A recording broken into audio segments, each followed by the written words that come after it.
지금 방송에서 제공하는 투자 정보는 투자 판단에 대한 조언입니다. 방송에서 제공하는 주식의 가치, 가격 상승 및 가격 하락에 대해서는 방송사에서 보장하지 않습니다.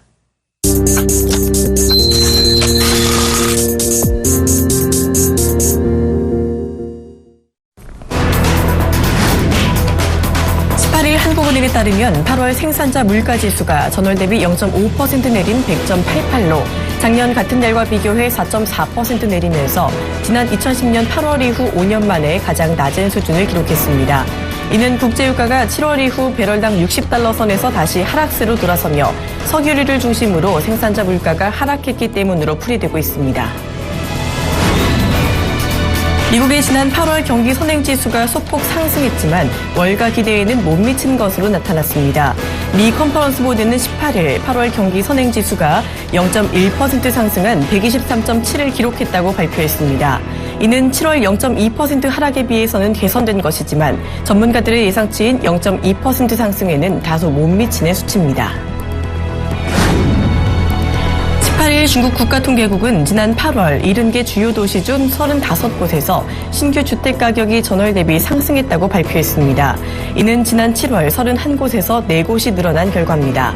중국 베이징의 8월 신규 주택 가격은 전월 대비 1.1%, 전년 동기 대비 3% 상승한 것으로 집계됐습니다. 같은 기간 상하이의 신규 주택 가격은 전월 대비 1.3%, 전년 동기 대비 5.6% 올랐습니다. 국제신용평가사 무디스는 프랑스의 성장 둔화와 더딘 재정 적자 감축을 이유로 국가 신용 등급을 AA1에서 AA2로 한 단계 강등했습니다. 무디스는 18일 성명을 통해 프랑스의 중기적 성장 전망이 여전히 취약하다며 프랑스가 잠재적으로 개혁을 위한 제도적 정치적 도전에 직면해 있으며 이로 인해 2010년대에는 정부 부채가 대규모 축소될 가능성이 낮다고 밝혔습니다. 무디스는 프랑스의 신용등급 전망을 안정적으로 제시했습니다.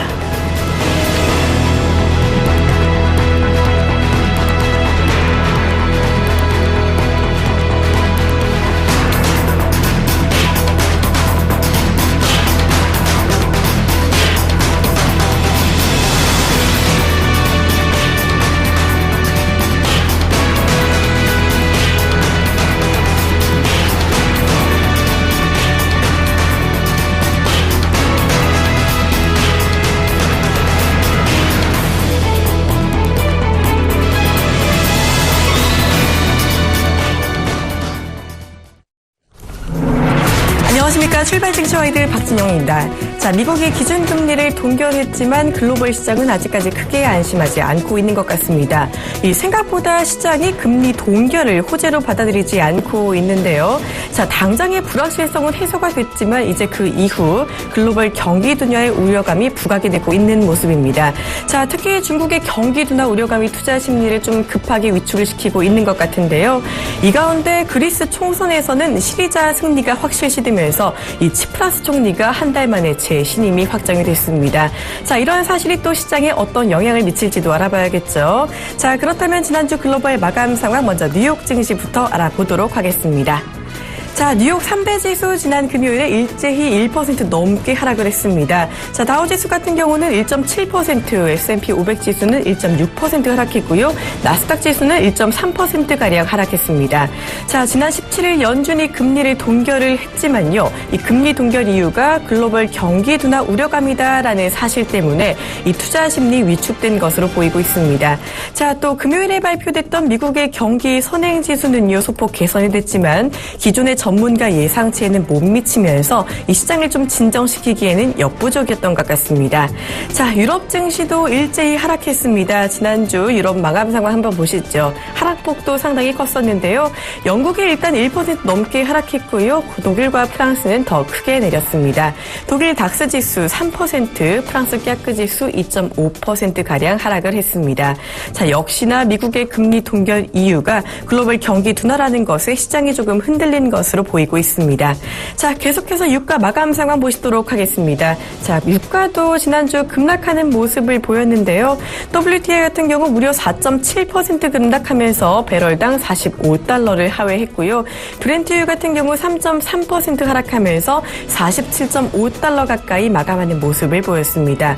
자, 이 유가 역시 금리 동결의 이유인 글로벌 경기 둔화 우려감에 영향을 조금 받은 것으로 보이고 있습니다.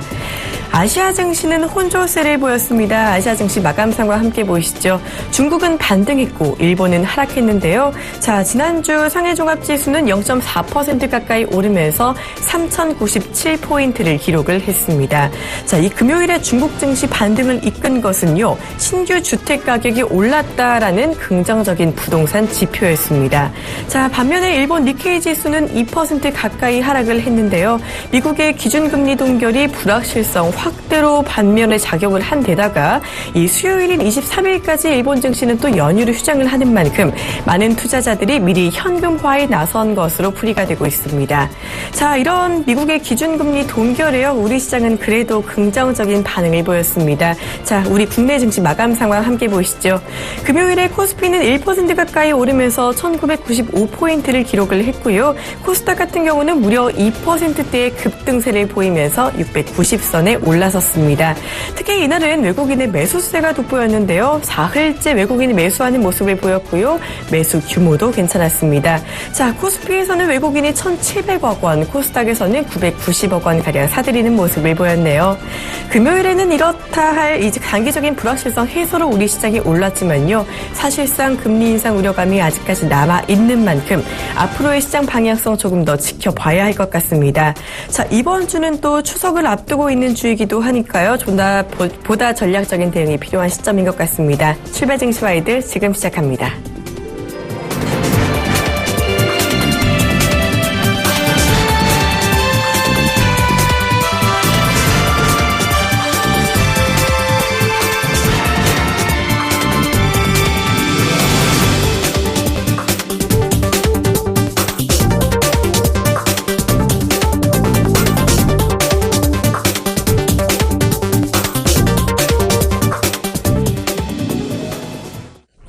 글로벌 증시의 주요 이슈와 전방 경제학자에게 들어보는 시간이죠. 오늘은 한국경제연구원 초빙연구위원 겸 건국대 특임교수 오정훈 교수와 함께합니다. 안녕하세요. 네네, 안녕하세요. 네, 지난주 미국이 금리를 동결했었죠. 이후에 뉴욕 증시는 2분기 미국의 GDP 확정치 그리고 24일에 예정된 이 옐런 의장의 연설에 좀 주목을 하고 있는 것 같습니다. 자, 이번 연설에 어떤 이야기가 나올지 그리고 2분기 GDP는 지난 수정치와 비슷한 수준으로 나올지가 궁금한데요. 네, 그렇습니다. 이번에 이제 지난주 금리를 동결했는데 그 FOMC 회의를 보면 일단은 중국에서 수출 문제를 걱정을 했거든요. 세계경제 둔화가 되면서 미국 수출이 지금 상반기 중에 마이너스 5.3%를 기록했어요. 증가율이요. 그래서 아마 이번에 나오는 그 2분기 이제 성장률 확정치. 또 한 가지는 PMI 속보치. 결국 수출이 안 되면 이제 제조업이 안 좋은 거니까 이번 23일에 나오는 9월 PMI 속보치도 주목이 되고요. 지금 이제 예상 진행약 속보치가 지난달 53.0에서 50.8 정도로 좀 낮아질 것으로 예상을 하고 있기 때문에 만약 이렇게 된다면 이제 10월 인상은 아니고 12월로 갈 거고요. 그래서 다소 이번에 그 옐런 의장의 연설과 속보치 그다음에 GDP 확정치가 10월인가 12월인가 금리 인상이 가늠해 볼 수 있는 중요한 지표가 될 것으로 보여집니다. 네, 이 9월의 PMI 속보치 그리고 GDP 확정치 옐런 의장의 연설까지 모두 앞으로의 금리 인상 시점에 영향을 미칠 요인들이다라고 말씀을 해주셨는데요. 자, 이 중국에서는요 또 이번 주 시진핑 주석의 미국 국빈 방문 이벤트가 있습니다. 자, 이번 미중 양국 정상회담에서 어떤 성과가 나타날지에 대해서 좀 많은 관심이 쏠리고 있는 모습인데요. 자, 이런 이슈가 또 중국 증시의 호재로 작용할 수 있을지에 대한 좀 관심도 받고 있는 것 같습니다. 자, 이번 주 중국 증시 반등 여부가 또 궁금해지는데요. 네, 그렇습니다. 이번 주에 이제 시진핑의 미중 정상회담이 예고되어 있습니다. 예고되어 있는데 일단은 제 생각으로는 가장 중요한 중 하나가 미중 간의 환율 문제에 관해서 지난번에 그 미 재무장관이 중국의 위안화 평가 절하에 관해서 너무 지나치게 절하하는 것이 아니냐 이런 얘기가 있습니다. 그래서 그런 문제에 관해서 굉장히 직접적인 영향을 미치는 부분은 그런 부분일 것 같습니다. 그걸 어느 정도 이제 미국이 그런 얘기도 한 반면에 또 IMF는 중국의 위안화가 그동안 고평가되어 왔다 이런 얘기를 했거든요. 그래서 그런 부분에 관해서 미국의 이해를 구하고 미국에서 받아들이는 경우에는 미국 중국도 수출이 안 좋은데 좀 수출에 호재가 될 것으로 보여지고요. 23일 날 발표되는 중국의 역시 또 PMI 지수가 지난달에는 47.6이 나왔는데 이보다 좀 좋아질지 나빠질지 이제 23일 날 발표되는 것도 중국 증시에 하나의 중요한 변수가 되겠습니다만은 그러나 중국 증시 일단은 여러 분석들이 그동안에 이제 너무 버블이 됐던 게 폭락할 만큼 폭락을 했고 지금 한 3,000선 내외에서 다소간의 등락을 보이면서 하반기 경제 지표들에 좌우되지 않겠나 이렇게 보여집니다. 네, 이 중국의 정부 정책 같은 경우가 일단 미국과 합의가 잘 된 것으로 나타나게 된다면 중국 증시 역시 반등이 가능하다라는 말씀까지 해주셨습니다. 자, 지난 금요일에는요, 중국의 신규 주택 가격이 상승한 것으로 나타나면서 부동산 경기 지표 괜찮았던 것으로 나타났거든요. 일단 중국 정부부터가 부동산 시장 침체를 막기 위한 의지가 상당히 강하다라는 이야기가 들려오고 있습니다. 자, 여러 가지 좀 부동산 규제를 완화하기도 한 것 같은데요. 이 향후 부동산 시장 전망 긍정적으로 보시는지요? 네, 중국 부동산은 이제 지금 부동산이 침체하면서 중국 경제 침체의 중요한 원인이 되고 있고요. 부동산이 지금 이제 2011년부터 재고가 누적이 되기 시작해서 이 IMF는 이 재고가 2018년, 19년 가야 해소될 거다 이렇게 전망을 했습니다. 그래서 굉장히 이것이 중국 경제를 짓누를 걸로 예상을 했는데 그에 따라서 이제 중국 정부가 지난주에 연이어서 중국 국민들도 이주택에 대해서 구입하는 혜택을 주고 그다음에 외국인들에 대해서 이주택 구입이 가능하도록 그런 조치를 취했습니다. 그만큼 이제 수요를 진작해서 재고를 해소하려고 하는 노력에 힘입어서 가격이 일부 반등을 했습니다. 그러나 앞으로 이게 재고가 워낙 많기 때문에 어느 정도 소진될 때까지는 큰 반등은 좀 힘들지 않겠느냐 이렇게 보여집니다. 네, 중국의 부동산이 규제를 대폭 완화한 만큼 조금 기대는 가져갈 수 있겠지만 아주 큰 폭의 상승, 한두 큰 폭의 좀 안정까지는 기대하기 어렵지 않을까라는 의견까지 주셨습니다. 자, 이제 우리 금리 방향성 이야기를 조금 해볼까 합니다. 지난주 미국의 금리 이슈가 크게 나타난 가운데 한국의 금리 인하 가능성이 조금씩 부각이 되고 있는 것 같아요. 지난주 한국은행 이주열 총재 같은 경우 지금 금리가 하한선은 아닐 것이다라는 발언을 하기도 했었는데 사실 지금 우리 금리를 인하할 경우 자본 유출이나 가계부채 등의 또 여러 가지 문제가 생겨날 수 있는데요. 그럼에도 한국은행 좀 추가적으로 금리를 인하할 수 있을까요? 지금 현재 금리를 일단 동결을 했고 제 생각으로는 12월 인상 가능성이 가장 크기 때문에 우리 경제가 워낙 지금 좋지 않아서 다음 달 10월 달에 한 번 정도 더 인하할 수 있는 여지가 있을 것으로 보여집니다. 반면에 이제 금리를 미국에서 일단 인상하고 나면은 12월 중순에 이제 FOMC에서 인상하고 나면 우리도 같이 올릴 수밖에 없는 자본 유출을 대응해서 그런 상황이 될 것이고 그래서 이거를 아마 일단은 10월 달 정도에 한 번 정도 금리를 좀 내려서 우리 미국에서 금리를 올리기 전에 우리도 좀 내려서 경기를 너무 지금 침체하고 있는 경기에 대해서 대응해야 할 필요가 있고요. 그다음에 또 엔화라든지 위안화까지 평가절하해서 우리 수출의 가격 경쟁력을 떨어뜨리고 있기 때문에 거기에 대해서도 금리를 내려서 우리 환율이 지금 이제 미국의 금리를 동결하면서 약간 지금 환율이 우리가 떨어지고 있어요. 그래서 그런 부분도 좀 대응을 해야 될 것으로 생각을 하고 있습니다. 네, 여러 가지 이슈에 대응을 해야 될 것 같은데 일단은 10월쯤에 추가 금리 인하 가능성까지 열어두셨습니다. 자, 일단 미국의 기준금리는 동결이 됐지만요. 불확실성이 완전히 해소된 건 아닌 것 같습니다. 이제는 다음 미국의 금리 인상 시점이 관건인 것 같은데요. 일각에서는 10월 인상설도 조금씩 나오고 있는 것 같습니다. 10월에 금리를 좀 올리기 힘들다고 하더라도 일단 시장 변동성은 좀 커질 것 같은데 이 시장 변동성, 이 시장 부분에 대해서는 어떻게 보시는지요? 네, 그렇습니다. 10월 달에 제 생각으로는 일단은 이제 외국인들이 그동안에 한 달여에 약 5조 5천억 정도가 나갔는데 미국에서 금리를 일단 동결 하면서 지난 3일 동안 외국인 자금이 유입이 됐거든요. 그래서 제 생각으로는 아마 미국 금리 인상 전에 그동안에 이제 인상 전에 한 10월에서 11월 중순까지는 외국인 자금이 다시 컴백하지 않겠느냐 그렇게 생각을 하면서 주가도 일부 좀 오를 것으로 생각이 됩니다. 반면에 환율은 이제 그에 따라서 1,200원까지 갔던 달러당 환율이 1,160원까지 떨어졌거든요. 그래서 제 생각으로는 아마 외국인 자금이 다시 좀 컴백을 하면서 예컨대 주가는 좀 올라가면서 환율은 좀 떨어지는 그런 모습을 보이겠지만은 10월 달에 올릴 것이냐 12월 달에 올릴 것이냐 하는 것인데 12월 달에 올린다고 하면은 10월 11월 중순까지도 돈이 들어올 수가 있겠고요. 그런데 문제는 이제 미국의 경제 지표들 이런 걸 봐서 10월 달에 올릴 전망이 높아지면은 이 외국인 자금 유입 시기가 그렇게 오래 가지 않을 것으로 생각을 하고 있고, 그래서 이런 10월 달에 약간 그 부분에 10월 일단 FOMC를 앞두고 좀 변동성이 있을 것으로 생각을 하고 있습니다. 네, 아직까지는 이 이상 시점이 조금 확실치 않은 가운데 10월 FOMC 회의에 조금 더 좀 촉각을 맞춰보는 게 좋겠다라는 말씀까지 해주셨습니다. 자, 간밤에 그리스 총선에서요, 이 시리자가 승리를 했죠. 이로써 치프라스 총리가 다시 재신임이 되겠는데요.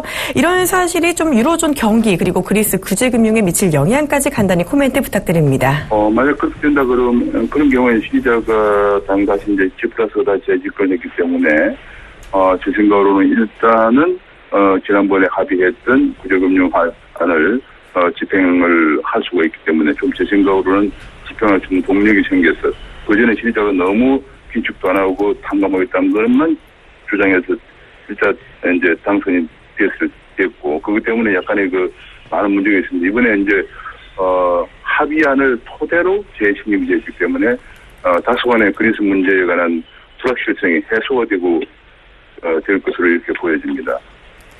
네, 이런 이야기는 좀 반가운 이야기인 것 같기는 한데요. 불확실성이 조금 그래도 해소되어 있겠다라는 말씀까지 해주셨습니다. 자, 지금까지 글로벌 이슈와 전망 같은 경우 한국경제연구원 초빙연구위원 겸 건국대 특임교수 오정근 교수님과 함께 알아봤습니다. 고맙습니다. 네, 감사합니다.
시청자 여러분 안녕하십니까.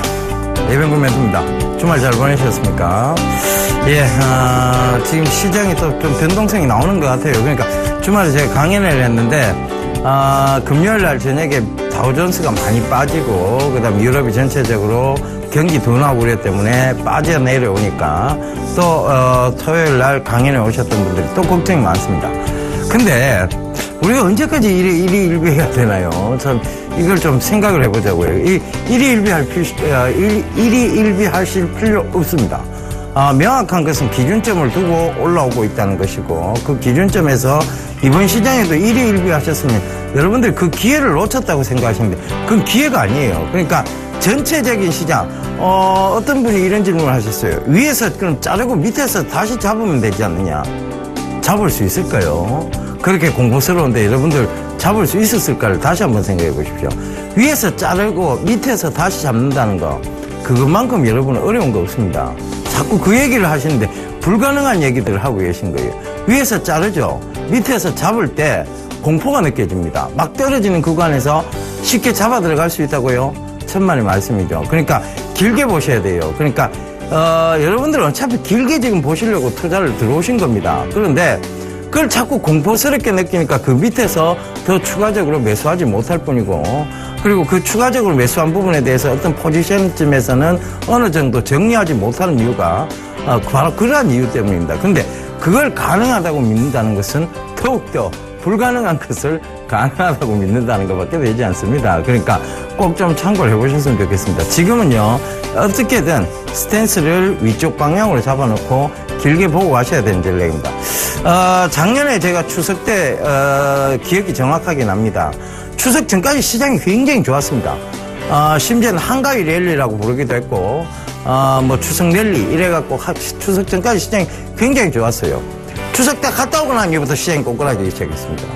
자, 이게 뭐 큰 도움이 되지는 않을 겁니다. 그런데 분명한 것은 지금 이제 추석 전에 그들이 어떻게 됐든 외국인들의 방향성이 위쪽 방향으로 돌아섰고요.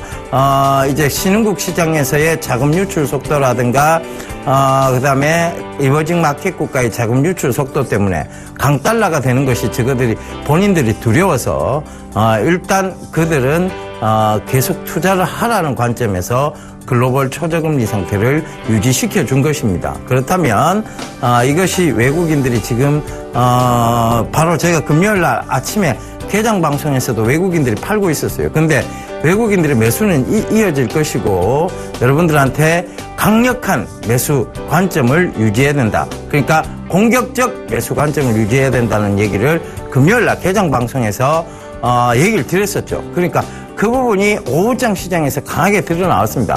외국인들이 계속 매수세가 이어졌고 오후장까지 끝까지 상승폭을 이어가는 모습이었습니다. 그럼 지금도 마찬가지예요. 순간적으로 단기적으로 짧은 구간에서의 변동성은 나옵니다. 근데 이 변동성을 과연 우리가 탈 수 있느냐? 짱 끊고 다시 사고 끊고 다시 사고 이게 되느냐? 불가능한 얘기라는 얘기입니다. 그래서 그런 거 하지 마시고요. 일희일비 하지 마세요.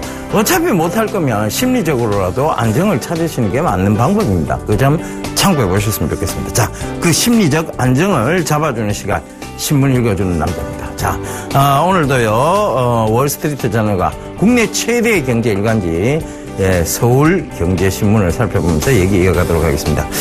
자, 월스트리트 저널에서 뽑아온 기사, 요거 좀 살펴볼게요. 애플 new Android app helps you move to Apple. 이게 무슨 얘기냐면요. 애플의 새로운 어플리케이션에 대한 얘기입니다. 애플이 안드로이드 쪽에 새로운 어플리케이션을 만들었어요.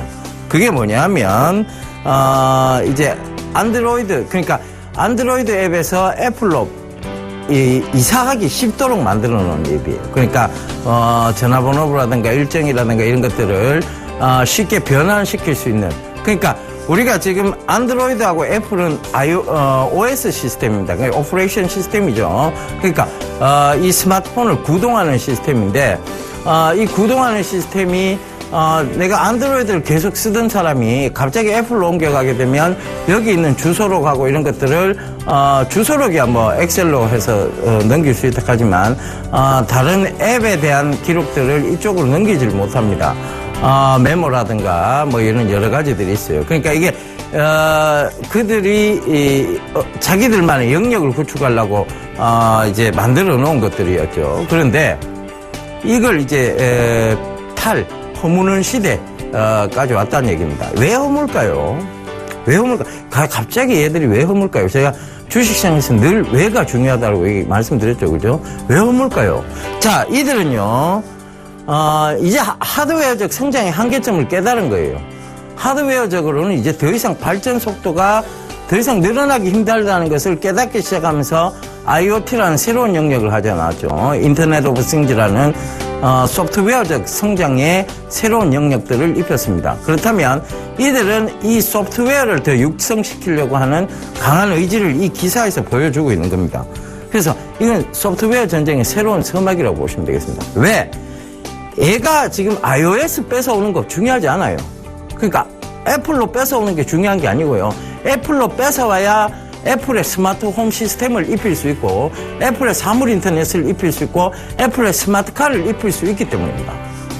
그러니까 소프트웨어를 먼저 입혀놔야 그 다음에 구동을 시킬 수 있는 여러 가지들, 즉 연동을 시킬 수 있는 여러 가지들을 만들어 나갈 수 있기 때문에 그렇습니다. 이게 스마트 시장의 새로운 전쟁이에요. 그러니까 뭐냐면 소프트웨어라는 것이죠. 근데 우리는 대비는 안 돼 있어요. 이게 만약에 이런 기사가 떴으면 얼마나 좋겠습니까? 타이젠에서 애플로 옮겨오기 쉽도록 만드는 방법, 이런 기사가 떴으면 얼마나 좋겠어요. 그나마 삼성이 관여가 돼 있으니까요, 그죠? 근데 그런 기사가 안 떴다는 게 참 몸에 안타깝습니다만은 그런 부분들을 좀 살펴봐야 될 것 같고, 그다음 MS가 이제 새로운 모바일 시장을 겨냥한 윈도우 10, 윈도우 10 이거를 무료로 배포하기 시작했어요. 왜? 그들도 이제 스마트 모바일 시장하고 사물 인터넷 기기 그리고 모든 컴퓨터의 연동 시스템을 이제 준비해 들어간 거예요. 늦었어요.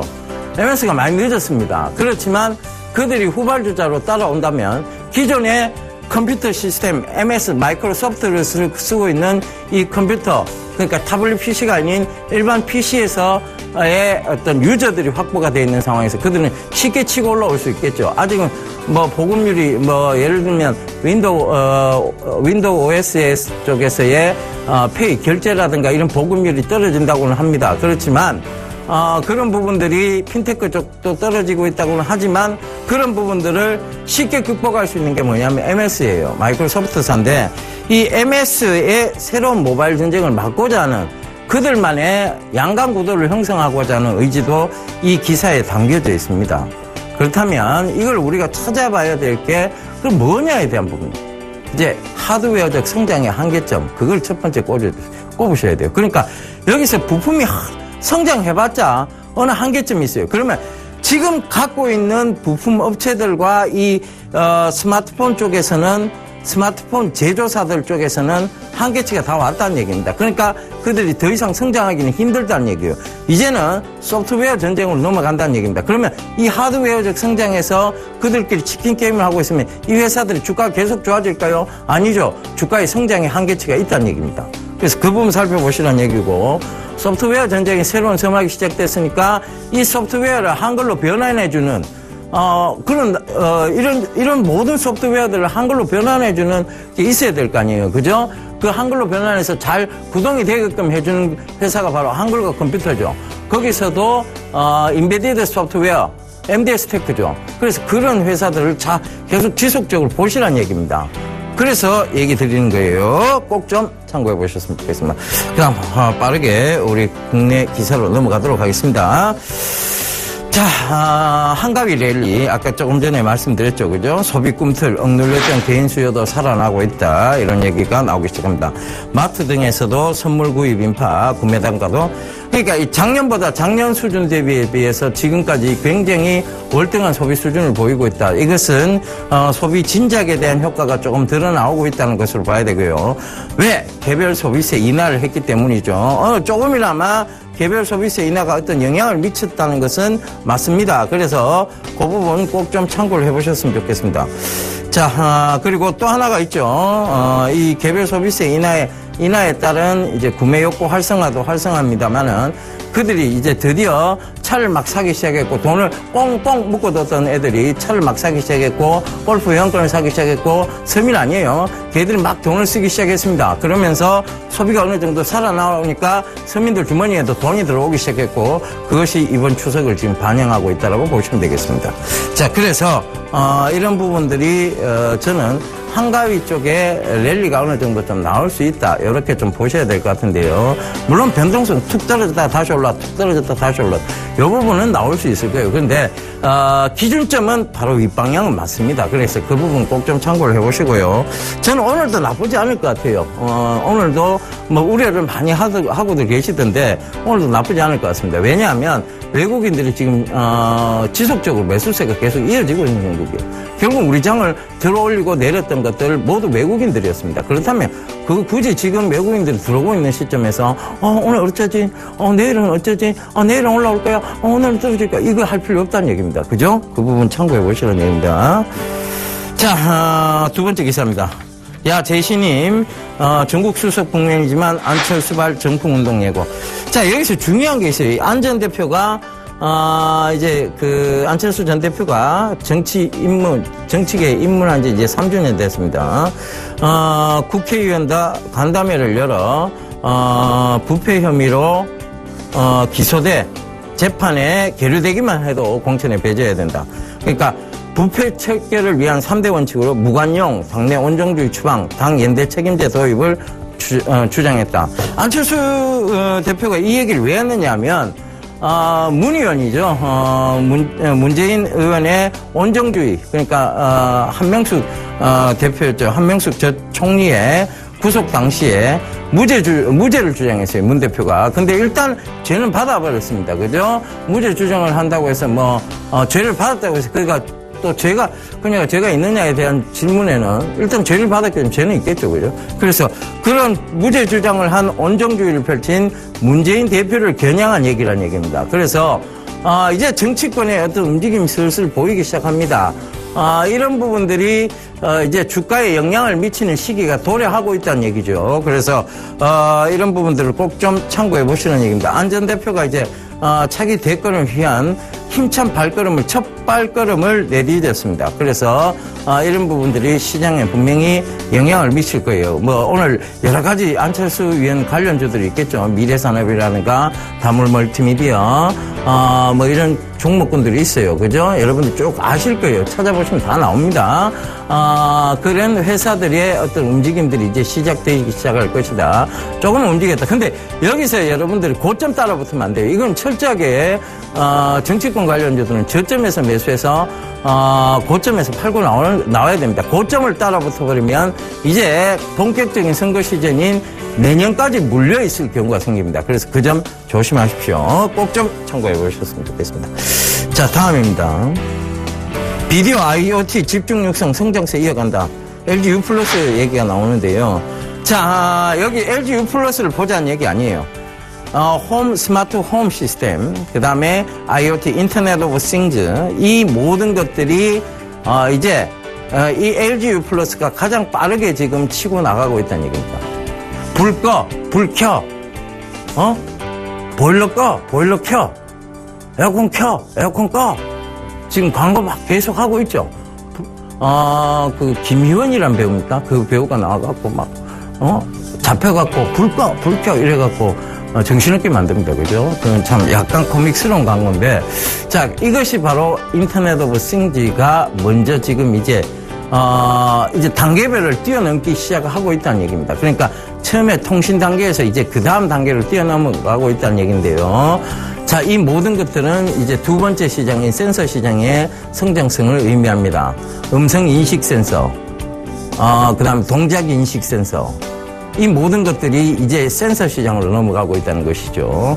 이 모든 것들은 마이크로 컨트롤러 유닛에 의해 작동이 될 것이고 센서의 값에 의해서 결정되어질 것입니다. 그래서 이미 예전에 이 마이크로 컨트롤러 유닛이라든가 그다음에 센서 이 시장에 대해서 이미 예견을 드렸고요. 그래서 QSI라든가 이런 종목군들이 지금도 이번 시장에서도 전혀 흔들림 없이 올라오고 있다는 거 참고를 해보셨으면 좋겠습니다. 결과적으로 보면 그 시장의 성장성이 뚜렷이 보이는 시장. 최근에 이제 디트로이트 모터쇼에서도 보면요, BMW 뉴 7 시리즈에 보면 모션 인식 센서. 내가 이렇게 하면요, 이렇게 돌리면 볼륨을 키웁니다. 이렇게 거꾸로 돌리면 볼륨이 줄어들죠. 그 다음에 이렇게 넘기면 다음 곡으로 넘어갑니다. 야, 이 놀라운 동작 인식 센서예요. 그죠? 손가락으로 돌리면 볼륨이 올라가고. 그러니까 차 안에서 이것만 하면 돼요. 이렇게 하면 볼륨 내리고, 그 다음에 어떻게 하면, 이걸 잡는 순간 볼륨이 꺼진다고 합니다. 그 다음에, 이거를 다음 곡으로 넘기기 위해서는 이것만 하면 된답니다. 그 다음 그전 곡으로 가기 위해서는 이렇게만 하면 되고, 그러니까 참, 이제 동작 인식 센서의 놀라운 발전 속도가 이루어지는 겁니다. 그 다음에, 이제 무인차 주행의 첫 번째 서막이죠. 차량 자동 정지 시스템, 그러니까 사물 인식 센서죠, 그죠? 그런 센서 시장이 본격화되어 가고 있다는 얘기입니다. 바로 우리한테 다가온 미래예요. 그것들이 결국은 이 시장을 선도해갈 또 다른 새로운 섹터이고 영역이라는 얘기입니다. 그 모든 것의 중심에 IoT, 즉 인터넷 오브 싱즈가 있고 스마트카가 있습니다. 그러니까 꼭 좀 참고해 보십시오. 이거 작년부터 주구장창 얘기해왔던 내용입니다. 그죠? 꼭 좀 참고를 해보셨으면 좋겠습니다. 그 다음 기사 볼게요. 자, 이분 제가 몇 번 만나 뵀던 분입니다. 아유, 반갑네요. 그죠? 화면으로 보니까. 양성길 대표라고, 쌍방울 양성길 대표입니다. 자, 사실, 이런 얘기 드려서 뭐 합니다만, 좋은 기억은 아니었습니다. 그래서, 이 쌍방울이 지금 어떤 중국 기업과 이분 주가에 대해서 굉장히 관심이 많습니다. 그것만 꼭 알려드릴게요. 주가에 대해서 관심이 굉장히 많다는 거. 그러면서 뭐 중국 하나 엮었습니다. 당연히 호재겠죠. 그러니까 이분이 지금 주가에 관심이 많으면서 중국과 뭐 하나 엮었다. 왜 엮었을까요? 주가 띄우기 위해서 엮었겠죠. 그죠? 그래서 지금 뭐 갑자기 매입하던 곳에서 합작법인 설립했고 리조트 사업으로 새로운 성장 정체를 돌파하겠다 이 얘기했는데요. 성장 정체 돌파를 하겠다 이 얘기인 건지 주가를 올리겠다 이 얘기인 건지 그건 모르겠습니다. 그죠? 자, 일단은 그런 부분이 명확해졌습니다. 그죠? 그래서 아마 이 쌍방울의 실적이 좋아진다고 나오는 것 역시 어떤 앞으로의 주가를 지켜봐라 이런 얘기로 들립니다. 그래서 이 부분 꼭 좀 참고를 해보셨으면 좋겠습니다. 위에 올라갈 때 따라 붙으라는 얘기 아니고요. 조정 주면 들어가세요. 충분히 지금 이 쌍방울이 몇 년간의 고달픈 박스권을 돌파를 해 들어가고 있습니다. 그 얘기는 이제 본격적으로 시작한다는 얘기로 받아들이시면 됩니다. 그러니까 조정이 들어오면 매수입니다. 절대 따라 붙으시면 상담 안 해드립니다. 여러분, 쭉 이어져 정치 키워보세요까지 가서 상담 안 해드려요. 따라 붙지 마세요. 그럼 상담 안 해드립니다.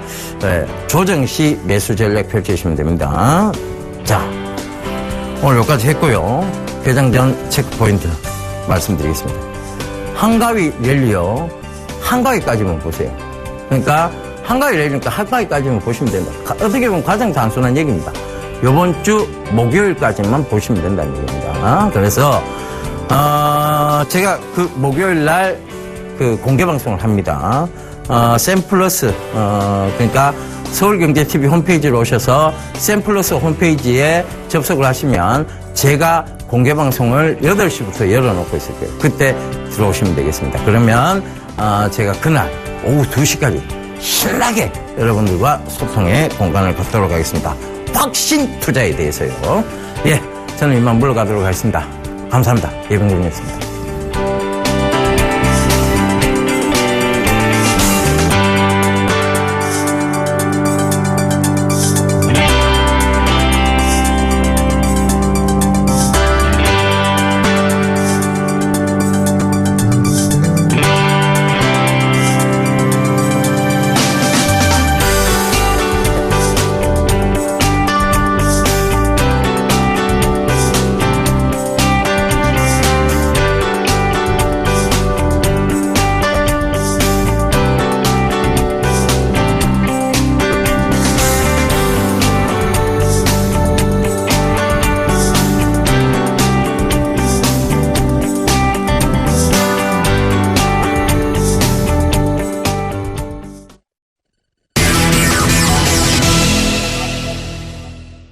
본 방송에서 제공하는 투자 정보는 투자 판단에 대한 조언입니다. 해당 주식의 가치나 수익률에 대해서는 보장하지 않습니다. 자, 지금 이 시간 국내 시황의 대가와 함께 국내 시장 전망과 전략 알아보는 시간이죠. 오늘은 아데나 투자자문 신승용 대표와 함께합니다. 안녕하세요. 네, 안녕하십니까. 네, 지난주에 미국이 FOMC 회의를 통해서 금리를 동결하면서 우리 시장이 금요일에 좀 안도 랠리가 나왔었는데요.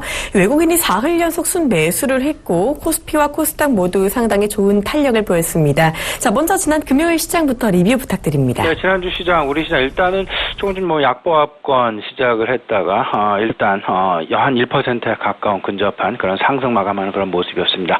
코스닥 시장은 조금은 더 상승의 폭을 넓혔죠. 2%가 넘는 급등 모양새. 특히나 낙폭이 그동안 좀 컸었던 제약 바이오 주식을 좀 중심으로 해서 크게 상승하는 그런 모습 나타났었습니다. 지난주 금요일 시장이 중요한 것이 아니라 어찌 보면요. 지난 금요일, 목요일, 수요일 이 3일 동안의 시장이 상당히 중요했었던 그런 한 주가 아니었나 이렇게 생각이 됩니다. 그 3일의 특징 중에서 가장 손에 꼽으라는 특징이 있다라면 뭐니 해도 외국인 수급의 전환 부분이 되겠는데 외국인 30일 정도의 순매도를 보이다가 일단 지난주 수요일부터 순매수로 전환해 나가는 그런 모습 나타나고 있다. 그리고 3일 연속 순매수 부분이 이어져 가고 있다라는 부분. 금주 역시 외국인 수급의 상당 부분 주목을 해야 될 그런 상황이 아닐까 하는 생각이 들고요. 외국인이 매수로 전환을 하다 보니까 아무래도 지난 그 수요일과 목요일 같은 경우에는 대형주 특히나 트로이카주 중심의 어떤 그 상승세가 상당히 돋보이는 그런 한 주였다라고 정리를 할 수 있을 듯합니다. 이 지금 그 3일간의 순매수를 돌아보게 되면 가장 중요한 어떤 그 변곡점 역할을 했던 부분 뭐니 해도 앞서서 말씀을 드렸던 FOMC 회의에서의 그 금리 동결 소식이 되겠습니다. 그 금리 동결에 대한 가능성 지난 7월, 8월, 9월 이렇게 넘어가면서 점차 금리 인상의 가능성이 희박해지고 오히려 금리 동결 쪽에 대한 가능성이 시장에서 상당 부분 이제 얘기가 되면서 회자가 되면서 시장 반응 내지는 지금 전망을 좀 일찍 시장 내에 나타났었던 그런 한 주였다라고 생각이 됩니다. 주간 단위로 보게 되면요. 외국인들 일단은 6,700억 원의 순매수, 기관 같은 경우에 3,300억 원의 순매수 어떤 그 모습이 보였다라는 점, 기관과 외국인의 주간 단위 쌍끌이 순매수 부분. 그러다 보니까 시장 자체도 어느덧 1995포인트, 2000포인트에 육박하는 그런 지수의 지금 모양새를 유지하고 있다라는 부분들. 긍정적인 어떤 오늘장에서도 그 시발점이 되지 않을까 이렇게 지금 생각을 하고 있습니다. 문제는 이제 그 안도랠리 얘기들을 지금 시장에서 많이 하고 있죠. 그 안도랠리가 과연 언제까지 지속이 될 것이냐, 그리고 어느 시점까지, 그리고 안도랠리 속에서는 어떤 업종군, 어떤 종목군에 관심을 갖는 것이 좋겠느냐 하는데 결국에는 지난 3일간 시장에 나타났었던 그대로가 되겠습니다. 결국에는 국제 상품가와 관련된 국제 상품 시장에 관련된 소재주에 대한 어떤 그 상승 내지는 관심 부분, 그리고 증권주에 대한 관심 부분, 그리고 마지막으로 가장 중요한 부분이 되겠죠. 자동차와 관련된 어떤 그 업종군들의 반등 부분, 이런 부분들이 전체적인 시장의 흐름을 반등 쪽으로 이끌어가는 주도주 역할을 했다라고 정리가 될 수 있을 듯합니다. 코스닥 시장에서는 이렇게 좀 정리가 되겠죠. 낙폭이 그동안 컸었고 과연 재차 주도주로 등장을 할 수 있을까라고 의심을 많이 해왔었던 그 바이오주, 그리고 이제 화장품주의 이제 그 반등이 크게 나타났었고요. 이 부분 제 개인적인 판단은 이렇습니다. 앞으로 주도주로서의 역할을 하기에는 다소간 좀 모자란 감이 없지 않아 있을 것이다라는 부분. 저는 오히려 연착륙 쪽에 무게 중심을 두고 그 기회가 될 때마다 상승을 할 때마다 지금 내가 보유하고 있는 종목들을 팔아나가는 그런 전략이 맞지 않나라는 생각이 좀 많이 들고요. 시장의 지금 이제 패턴 내지는 시장의 어떤 그 구조가 변하려는 그런 변곡점 상승의 선상에 지금 대기를 하고 있다라는 부분 눈치를 채셔야 될 듯합니다. 이제 한 달 넘게 거의 30일 순매도를 외국인이 보였다라는 얘기는 한 달 반, 영업일로 봐서는 한 달 반 정도를 지속적인 순매도를 보였다라는 얘기가 되겠죠. 그 이후에 이제 3일 연속 순매수를 보였다라는 부분들, 이제 서서히 외국인들의 순매수 행보에 관심을 가져야 될 거죠. 그렇다면 외국인이 순매수하는 관점에서 본다면 그들이 과연 제약 바이오를 비롯한 코스닥 시장에 관심을 가질까? 아니면 대형주가 많이 포진되어 있는 우리 그 거래소 시장에 관심을 많이 가질까? 뭐니 대형 경기 민감 수출주에 대한 관심을 가질 수밖에 없는 것이 아닌가라는 부분. 서서히 대형 경기 민감 수출주에 대한 관심을 이제 늘려야 될 때다라고 말씀을 좀 드려보겠습니다. 특징 업종 종목군들 얘기를 좀 해보면요. 일단 가장 눈에 띄는 거 외국인의 복귀와 관련된 삼성전자와 현대차의 상승 부분이다. 삼성전자 지난주 한 주간 6.7% 상승을 했고요. 현대차 6.1% 상승을 보였습니다. 그리고 아울러서요. 전기차 배터리에 대한 기대감, 삼성 SDI를 비롯한 전반적인 ESS 관련주들 상승을 좀 많이 보였었죠.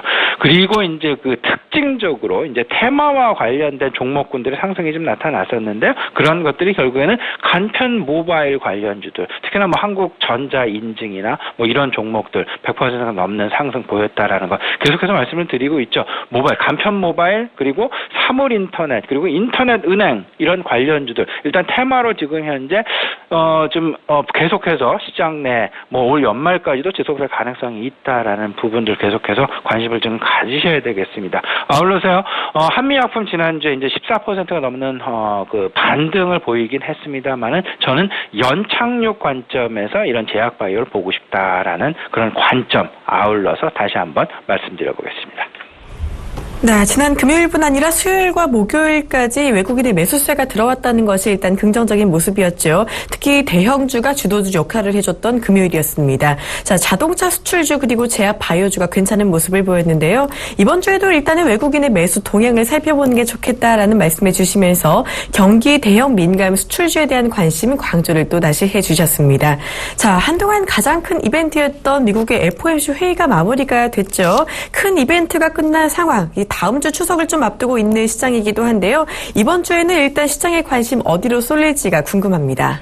예, 이번 주 이제 그 큰 이벤트가 지난 목요일로 끝났습니다. 그렇다면 이제 그 시장의 관심점 그리고 관심의 중심점의 이동 경로를 좀 살펴볼 필요가 있어 보이지 않나 이렇게 생각이 됩니다. 특히나 이번 주 같은 경우에는 다음 주 이번 주 토요일부터죠. 이제 그 추석 연휴가 시작이 되고 다음 주 같은 경우에는 이제 그 화요일까지 휴장을 하게 됩니다. 그러면 다음 주 수요일, 목요일, 금요일 3일 정도밖에 시장이 열리질 않게 되고 공교롭게도 이제 그 우리가 시장이 열리는 9월 30일 그리고 10월 1일, 2일 중국 같은 경우는 국경절 연휴로 이제 그 휴장이 지금 예정이 되어 있는 그런 상황인 걸로 저는 알고 있습니다. 그렇다면 이번 주 일단은 10월 초반 그리고 10월 중순 이후의 시장에 대한 변화 이런 부분들을 미리 좀 준비해야 되는 그런 상황이 아닐까라는 생각이 드는데 여기서 시장의 관심 이동 뭐니 해도 중국으로 쏠릴 수밖에 없다라는 부분들. 지난주 금요일에도 제가 간단하게 좀 말씀을 좀 드렸을 것 같은데 일단 중국 경기 그리고 3분기 실적으로 이동할 수밖에 없다라는 부분들 생각을 좀 하셔야 되겠습니다. 일단 뭐 전체적인 수급 관점에서는 그 박스권 대응이라는 부분에는 변함이 없습니다. 2,000포인트에서 1,950포인트 사이에 좁은 박스권이 과거처럼 넓게 진행이 되는 것이 아니라 이번 주 그리고 이번 주 다음 주 정도까지는 좁은 박스권 내에서 진행이 가능할 것이다라는 부분들 오히려 이럴 때일수록 좀 방망이를 좀 짧게 갖고 가는 그런 전략이 우호해 보인다. 그 방망이를 짧게 갖고 가는 그 근거 그리고 배경 그 중심점에는 뭐냐면서 세 가지 외국인의 행보 그리고 중국의 경기 그리고 3분기 실적 이 세 가지를 꼭 염두에 두셨으면 좋겠다라고 말씀을 드립니다. 이렇게 좀 짧게 갖고 가자다는 가장 큰 배경 뭐냐면 두 가지 이제 그 이슈가 있죠. 10월 8일과 10월 28일이 되겠습니다. 10월 8일 날 같은 경우에는 이제 그 미국에서 엊그저께 있었던 그 FOMC 회의록 의사록이 발표가 됩니다. 과연 그때 모든 전원이 금리 동결에 그 찬성을 했는지 아니면 일부 비둘기파와 매파 간의 대립 양상은 어땠었는지 그리고 지금 현재 미국 경제는 물론 이번 9월달에 옐런 의장이 얘기했었던 것 중에 중요한 것 하나가 미국 경기는 좋지만 다른 나라의 경기들, 다른 지역의 경기들에 다소간 영향이 많이 미칠 것 같아서 이번에 금리 인상을 좀 연기한다라는 그런 얘기를 한 것이 있습니다. 그렇다면 어느 정도나 그 다른 지역, 특히나 뭐 중국을 얘기를 하는 것 같은데 그 중국 쪽에 대한 그들의 판단은 과연 어떤 것인지 그 FOMC 의사록에 그대로 표현이 돼 있지 않을까 이렇게 생각이 됩니다. 그로 인해서 시장의 투자 심리에 어떤 그 변화가 분명히 있을 가능성이 높아 보이고요. 그리고 앞으로 이제 그 10월달, 12월달 FOMC 회의가 분명히 남아 있습니다. 10월달은 28일이 되겠습니다. 28일 전후한 어떤 제한적인 랠리, 제한적인 안도 랠리 가능성에 무게를 좀 두시는 게 좋겠다라는 그런 말씀 아울러서 드리고요. 계절적인 이슈 역시 우리 생각을 좀 아울러서 해야 될 듯합니다. 중국 국경절 그리고 국내 추석 연휴 최근 들어서 이제 그 유통주에 대한 관심을 지금 이제 추석 경기와 맞물려서 국내 유통주에 대한 관심도 이번 주 조금 좀 시장 내 관심의 중앙에 들어올 가능성도 있다라는 부분들 일단 포트폴리오에 그 와칭 리스트에 넣어놓고 그 관찰을 계속 하시는 게 좋지 않을까라는 그런 생각이 좀 듭니다. 그리고 중국 같은 경우 이제 그 국경절 이전에 시진핑 주석의 미국 방문이 지금 예정이 되어 있죠. 9월 22일 내일부터 목요일까지 지금 예정이 되어 있습니다.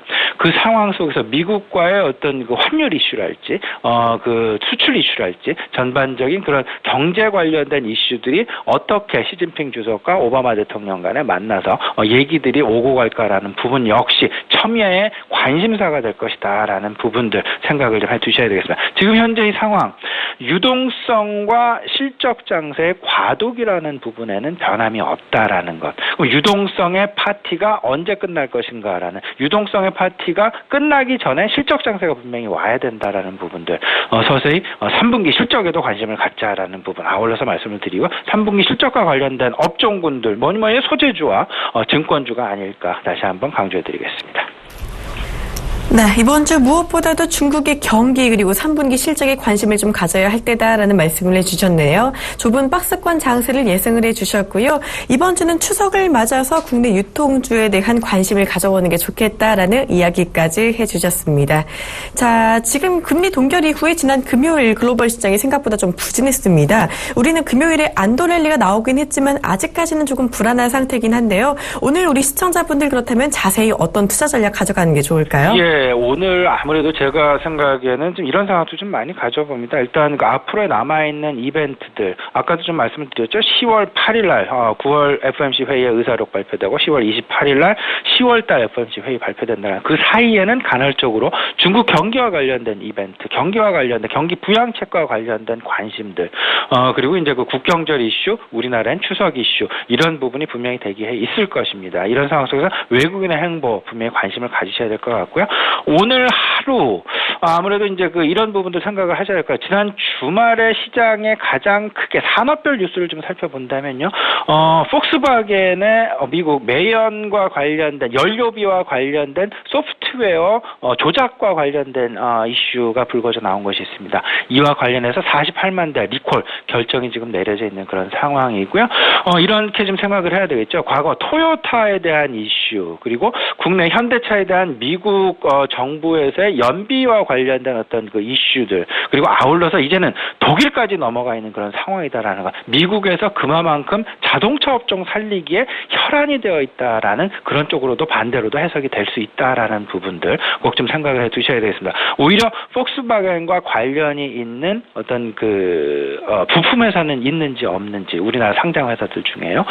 그리고 현대기아차가 과연 이 상황 속에서 어떻게 그 반사 이익을 누리기 위해서 그들의 정책을 어떻게 펴갈지 저는 현대차보다는 기아차에 대한 관심의 수준을 높이는 게 맞다라는 그런 생각이 좀 많이 드는데 오히려 기아차에 대한 관심 오늘 같은 경우 일단 폭스바겐의 이슈 당분간 자동차 업종 내에서는 지속될 듯합니다. 이에 대한 반사 이익의 어떤 그 극대를 노리기 위해서 어떤 전략을 펼치고 있는지 그런 부분을 꼼꼼히 살펴보시는 것도 또 하나의 참고적인 전략이 될 것이다라고 말씀 아울러서 정리해 보겠습니다. 네, 외국인의 움직임을 무엇보다도 조금 지켜보시는 게 좋겠다라고 하시면서 자동차주 기아차에 대한 관심까지 말씀해 주셨습니다. 지금까지 국내 시황 전망과 전략을 아데나 투자자문 신승용 대표와 함께 알아봤습니다. 고맙습니다. 네, 감사합니다.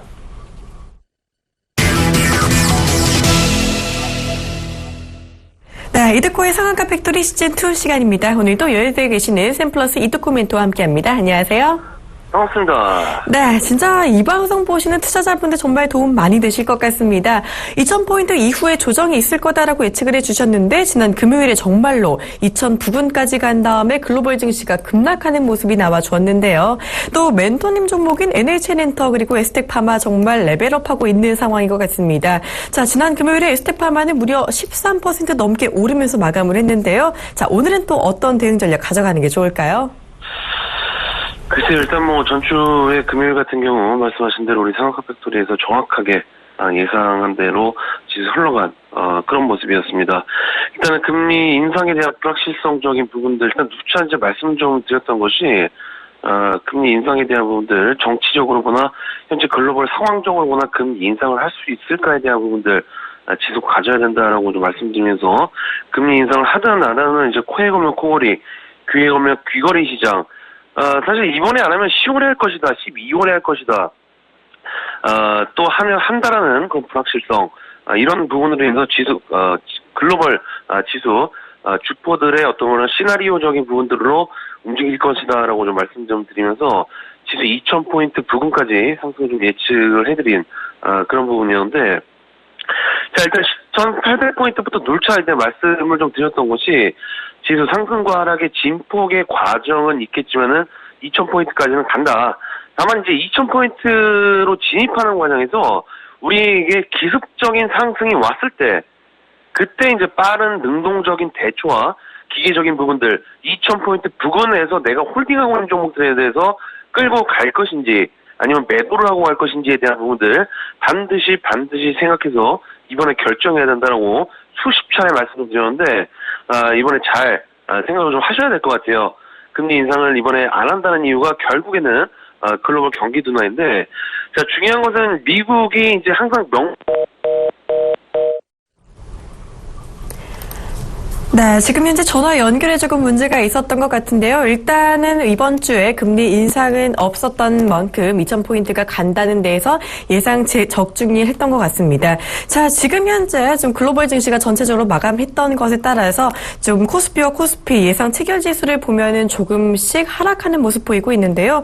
자, 지금 현재 보시면은요, 예상 체결 지수 같은 경우 1985포인트 예상이 되고 있고요. 코스닥 같은 경우 689포인트 가리키고 있는 모습입니다. 자, 지금 혹시 연결 다시 되고 있나요? 네, 지금 그러면 다시 한번 이드코멘트 연결해서 들어보도록 하겠습니다. 안녕하세요. 예, 전화 끊어졌네요. 네, 계속해서 말씀 부탁드립니다. 네, 뭐 이번에 어쨌든 뭐 경기 금리 인상을 하든 안 하든 이제 이유가 이제 결국에는 글로벌 경기 둔화인데, 중요한 것은 미국이 항상 이제 명분을 중요시하게 생각한다는 겁니다. 명분이 이제 그만큼 좀 중요한 시기이고 상황인데, 제가 생각했을 적에는 12월에 금리 인상 확률이 상당히 높다. 자, 제가 앵커님한테 질문 하나 드리겠습니다. 네. 미국이 11월 달부터 어떤 시즌으로 들어가죠? 그 블랙 프라이데이가 시작이 되죠. 이제 대규모 소비 시즌이 된다고 계속해서 멘토님께서 말씀해 주셨잖아요. 예, 그러니까 결국에는 이제 소비 시즌으로 들어간다는 겁니다. 네. 그럼 11월부터 블랙 프라이데이부터 12월 때까지 크리스마스까지 돈이 미국에서 시중이 소비 시즌으로 인해서 상당히 많이 돌게 되고, 그만큼 소비가 증가되게 되면서 경기에 화랑이 오는 부분들, 즉 그것을 미국이 명분으로 이용할 수 있다는 겁니다. 12월에 미국 경기 지표들이 나올 때 분명히 소비 시즌으로 인해서 좋게 좀 나올 수밖에 없을 것이고, 그것을 미국이 명분으로 이용할 확률이 상당히 높다라고 좀 생각하고 있기 때문에 10월보다는 12월에 금리 인상 확률이 상당히 가능성이 좀 높지 않을까. 자, 그럼 결국에는 앞에서 말씀드린 2000포인트 부분까지는 왔다는 겁니다. 그리고 말씀드렸던 것이 지수 박스권으로 들어가는 과정이다라고 8월부터 내내 말씀 좀 드렸는데, 너무나 단순하다라고 볼 수 있겠죠. 지속적으로 2000포인트 돌파가 나와주더라도 맞고 떨어지고 전형적인 박스권 장세 예측해 볼 수가 있는 그런 부분이지 않나, 이런 시나리오.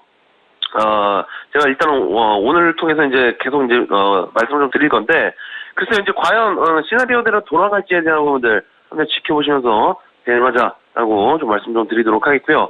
자, 결국 이제 2000포인트 부근에 이제 들어오게 되다 보니까 바로 다우지수 유럽 증시 급락을 한 이런 모습들. 자, 이런 모습들 거의 이제 상한가 팩토리에서 많은 시나리오대로 돌아가고 있다는 겁니다. 지속적으로 지난주부터 내내 진바닥이다라고 말씀 좀 드렸던 증권주들 2000포인트까지는 동반 연계해서 보자라고 좀 말씀 좀 드렸었고, FOMC 회의 발표 직전에 대우 증권을 기본으로 해서 증권주들 단기적으로는 일단 수익 중심 분들이라면은 정리의 관점을 보자라고 좀 말씀 좀 드렸는데, 자, 어느 정도 일치가 되는 그런 모습들이었기 때문에 증권주들 단기적으로도 참고를 하시는 게 좋다라고 좀 말씀 좀 드리도록 하겠습니다. 자, 레벨업 종목이다라고 이제 지난주 내내 말씀을 드렸던 이선의 종목군들, NH엔터, 그리고 에스텍파마, 이 두 종목이 되겠죠. 자, NH엔터, 현재 구간에서의 상승과 하락, 나올 수 있는 그런 변동성이 큰 구간으로 진입을 했다라고 좀 말씀 좀 드리면서 7만원대까지의 상승, 일단은 확인해보자라고 좀 말씀을 좀 드렸습니다. 추석 때 웹보드 게임, 웹보드 게임, 고스톱이라든지 윷놀이, 포커 이런 웹보드 게임에 대한 아이템의 특수적인 부분들 겨울방학이라든지 여름방학에도 그렇지만은 이번 하반기에 쉬는 날이 좀 많기 때문에 게임 아이템의 특수가 게임주들에게는 좋은 그런 수익원으로 연계될 수 있는 그런 부분들. 자, 그리고 웹보드 게임 규제 완화에 대한 기대감은 계속적으로 있는 그런 상황이 되겠죠. 연말에 문화관광부에서 웹보드 게임 규제 완화 실시 나오게 되면은 주가 레벨업은 물론 실적에도 엄청난 그런 도움이 되기 때문에 3개월 전부터인 현재 구간부터는 지속적으로 봐야 된다라고 좀 말씀 좀 드렸습니다. 그래서 NH엔터 자 눌린 구간에서 5일선 안착시킨 상황에서 기관들의 매수세 꾸준히 좀 들어오고 있는 상황이기 때문에 지속 7만 원대에 대한 부분들 확인해보자라고 좀 말씀 좀 드리겠습니다. 자, 다음 레벨업 종목 에스텍 파마가 되겠죠. 자, 에스텍 파마 단연 지난주 금요일에 제약바이오 섹터 종목 중에서 단연 최고 급등이 좀 나왔던 그런 종목이 되겠습니다. 지난주에는 내내 연기금들의 매수세가 좀 들어오더니 이번에는 금융투자에서 기관 매수세로 좀 잡히게 되면서 지속적인 개인들의 대량 매도적인 측면들 아주 양호한 그런 수급 상황이 되겠습니다. 지난주 금요일에 13% 정도 급등이 좀 나왔던 모습. 제가 이제 분명히 이 NH엔터도 좀 그렇고 에스텍 파마도 레벨업 종목이다라고 누차 좀 강조를 드렸던 그런 부분들이 전부 종목들이 재료가 있다는 겁니다. 재료가 있어야 수급이 있고 수급이 있어야 차트가 만들어지는 그런 부분이기 때문에 첫 번째도 재료, 두 번째도 재료이다라는 점.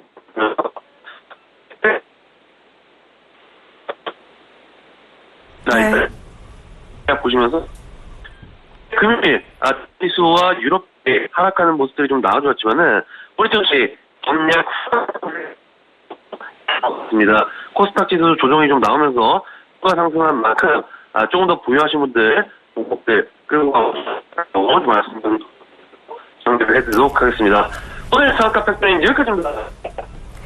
네, 지금 이렇게 전화 연결이 조금 안 좋아서 제가 다시 한번 정리를 드리도록 하겠습니다. 미국의 11월 이후 본격적인 소비 시즌에 접어들면서요, 경기 지표가 조금 더 좋아질 것으로 예측이 되고 있고, 이에 금리 인상 12월 단행된 가능성까지 열어두셨습니다. 자, NH엔터 같은 경우는 추석 특수를 조금 더 지켜보시고요. 자, 전일 급등한 에스텍 파마 같은 경우 재료가 남아 있다는 점에서 홀딩 전략까지 주셨습니다. 자, 오늘은 또 전략 후강 장세를 예측해 주셨네요. 자, 지금까지 샘플러스 이득 코멘트와 함께 시장 대처 방법 자세히 알아봤습니다.